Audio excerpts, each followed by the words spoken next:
Mon nom est Josée Trépanier. Voilà la scandalisante histoire et la scandalisante raison du pourquoi de l'enflure de cette jambe-là. On est à ce moment-ci en septembre 2005. Je me fais diagnostiquer un cancer du col de l'utérus. Ça s'est suivi de traitements de radiothérapie, chimiothérapie. En janvier 2006, on me déclare en rémission. Parfait. J'ai un suivi qui est aux 4 mois. Je vais voir mon docteur à tous les 4 mois. Puis je lui dis à ce moment-là que non, je me sens pas en rémission. Je sens qu'il y a toujours quelque chose. Je suis épuisée, je suis fatiguée. Malgré tout, je travaille. J'ai jamais cessé de travailler. Ça fait seulement 3 mois. On est en 2012. J'ai travaillé tout le long avec ça. Donc, je vais le voir tous les 4 mois en le mentionnant. Au mois de mars 2010, je retourne en lui montrant ma jambe, 5 ans plus tard. Je lui dis, docteur, regardez, c'est pas normal que j'aie la jambe enflée. À ce moment-là, le docteur me dit, ben, t'es serveuse, tu travailles debout, c'est de l'enflure, ma belle, va-t'en chez vous, je vais te prescrire des bas soutiens. Entre vous et moi, des bas soutiens, quand on a un problème, c'est les 2 jambes. À ce moment-là, j'ai seulement une jambe. Donc, j'y vais. C'était mon premier symptôme physique. En janvier 2011, ne pouvant plus, je m'en vais à l'urgence de l'hôpital où j'ai été traitée. Je lui dis, j'explique mon cas à l'hôpital. Il me passe un scan. Je retourne voir mon médecin par la suite. Il me dit que non, j'ai rien, que ça ne l'impressionne pas. Dans ses propres termes. Je ne suis pas impressionnée. Donc, OK.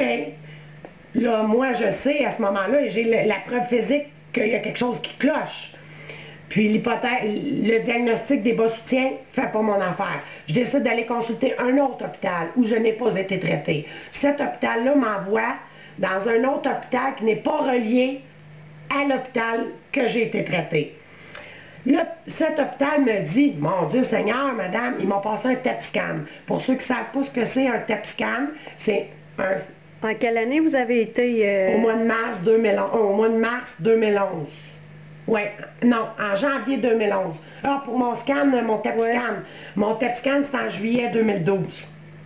Je vais en juillet 2012 dans un autre hôpital qui n'est pas affilié du tout avec l'hôpital où j'ai été traitée pour avoir vraiment un avis complètement comme on part à zéro. Donc, l'hôpital me dit, mon Dieu, qu'est-ce que vous faites ici? Un TEP scan, c'est un scan de la tête jusqu'aux orteils. Il dure 30 minutes, puis on est vérifié au pouce carré. Le médecin qui passe le scan me dit, c'est pas normal. Il me dit d'aller voir mon médecin qui m'a traité à l'autre hôpital. Donc, mon médecin à ce moment-là, ne pouvant pas nier que mon cancer était bel et bien revenu, mais jamais parti finalement. Il ne pouvait pas nier, fait que en août 2012, j'ai finalement eu le diagnostic que mon cancer était récidivant, selon lui. Ça s'arrête là pour ça. Je trouve bien dommage que les médecins ne prennent pas le temps d'écouter leurs patients. Il est rendu pas mal âgé, pas mal blasé, mais ça, c'est pas mon problème.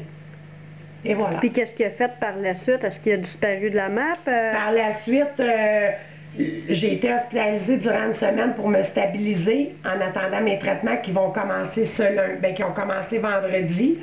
À partir de lundi, je rentre dans la machine pour 33 traitements de radiothérapie. Pour ceux qui connaissent, c'est extrêmement terrible.